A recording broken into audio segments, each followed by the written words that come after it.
This podcast is sponsored by the Audio and Music courses at BNU, celebrating over 25 years of music education and innovation.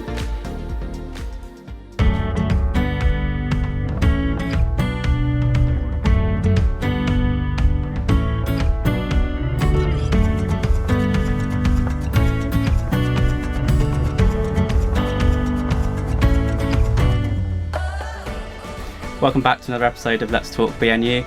Today I'm joined by Rachael, who's a third year music business student, and we're just going to be talking about her course. So first of all, how are you finding your course? I love it. It's been really challenging. Obviously, first year was interrupted by COVID, so was second year. But we all managed to bond together and we love it. So those 3 years gone quite quickly? It's gone by a lot quicker than I ever thought. So what stage are you at in terms of your final year? Are you kind of writing dissertations or not?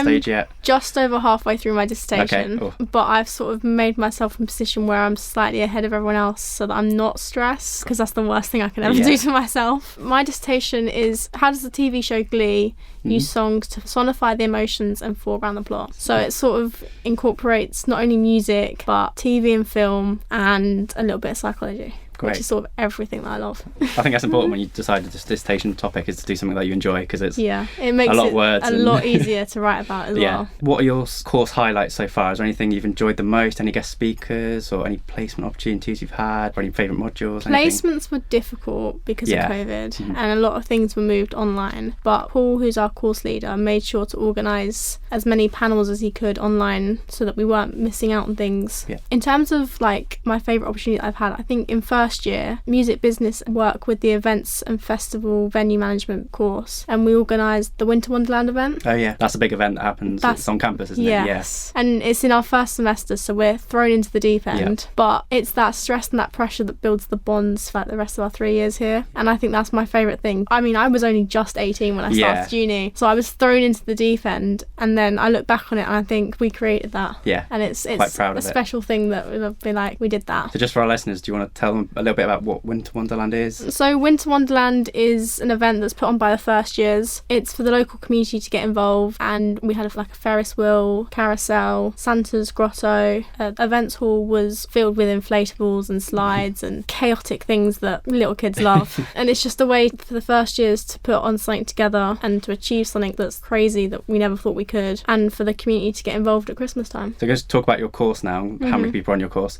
We mentioned in a previous episode with Tori, on her course there's only like 11 students, which she loved, but how many have you got on your course? Less than that, more than that? We have 6. 6, okay. I moved from events, festival and venue management at the end of my first year to music business because I felt that it fitted me more. Okay. So there's 6 of us. Not loads when compared to other universities, but is that positive? Is it nice to have small class sizes? Personally, I love it. Yeah. It gives the lecturers more time for one-to-ones, which when we're struggling with coursework or just anything in particular, like lecturers are able to make time literally any time. The lecturers know you on a first name basis. Like some of the universities have 100 plus people on a course and they might not even know your name, recognise a face. So it's quite nice to have that kind of, like you say, one-to-one. And it means that also our lecturers can tailor the lectures to content that we like. In music, like there's so many examples you can use, but it might be that Paul includes a certain song because he knows that we like it. Content is sort of personalised and tailored to what he knows we would like. That being said, when it comes to planning events, it is certainly easier if you have a bigger group of people. But I guess it's just all part of the challenge, because when you're in the industry, you're not guaranteed to have 30 people. So I know you mentioned Paul, but is he the only lecturer on your course, or are there other lecturers, and what are they like? We have Paul and Paul. Paul and Paul, just to make it easy. No, we have a good range of lecturers. So in our first year, we had Paul and Neil. So you kind of know their background experience? They're all still working in the industry, which I think is really good about being here at BNU, because they're up to date with all the current things in the industry and they're just giving us that knowledge as they're learning it. There's Neil, who's the events, festival and venue management course leader, and then we've got a couple of lecturers that just come in to teach one module. So this semester we had Robin, who I absolutely loved. All the lecturers get to know you one-to-one and make everything personalised. Great. On your course, is there room to select what module you want to do? Can you choose like optional modules, or is it all set in stone, like you do these modules in year 1, these in year 2, year 3? I don't think I've ever selected what modules I want. Okay. Are there any that stand out to you? Any favourite modules? Apart from the Winter Wonderland event in year 1, in year 2 I loved Music Business Entrepreneur, where we had to make our own business plan up, which is a group project, and this business business plan, it meant that we could create our own idea, our own business, but it gave us experience in how to write a business plan, which we can put anywhere. So I loved that. And I know that previous students have actually gone on to make the businesses after uni from the business plan that they've made. What was your business? It was a music youth centre. Okay. But the costing that we did for it, it's a bit expensive. Yeah.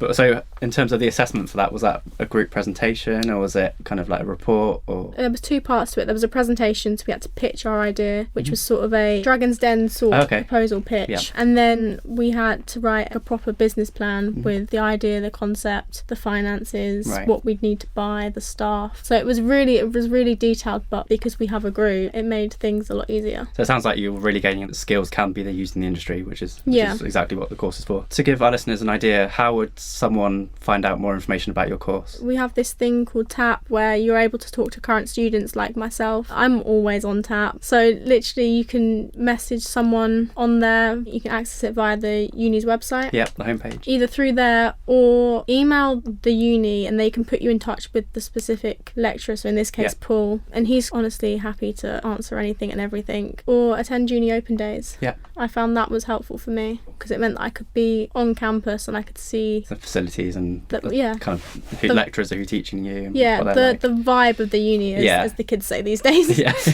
So what inspired you to get into music business? Obviously, at the age of 5, you're not going to be saying, I want to do a music business degree, but what made you get into it in the first place? When I was in 6th form, there were 2 degree options I had in mind, music related being one of them and forensics being the other. So quite different. Very different. Yeah. So it was sort of a follow your head or follow your heart. My advice is always follow your heart. I've grown up around music. My dad's a musician, and then my love for concerts from the age of 12 thanks to One Direction. Any favourite songs? From One Direction? Yeah. Temporary fix at the moment. Okay. But it changes.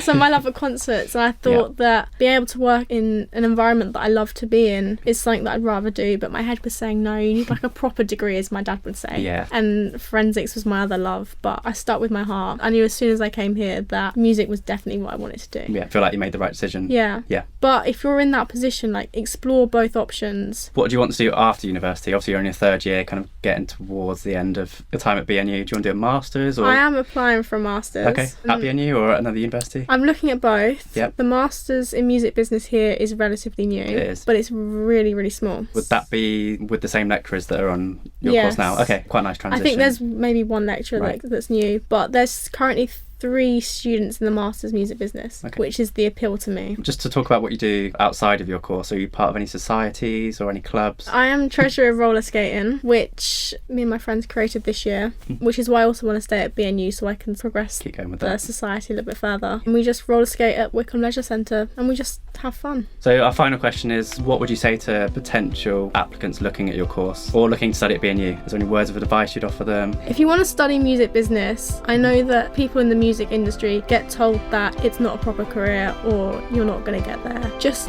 ignore them. Go for it. It's a lot of work, but then any degree is. Go for it. Follow your heart. Never say no to an opportunity. This is something that I learned in 1st year. Never say no, because any opportunity is experience. Yeah. And how do you know that you don't like something if you say no to it and you never try? So I think that's quite a good point to end on. So thanks for joining today. If you need more information, you can visit our website, bucks.ac.uk.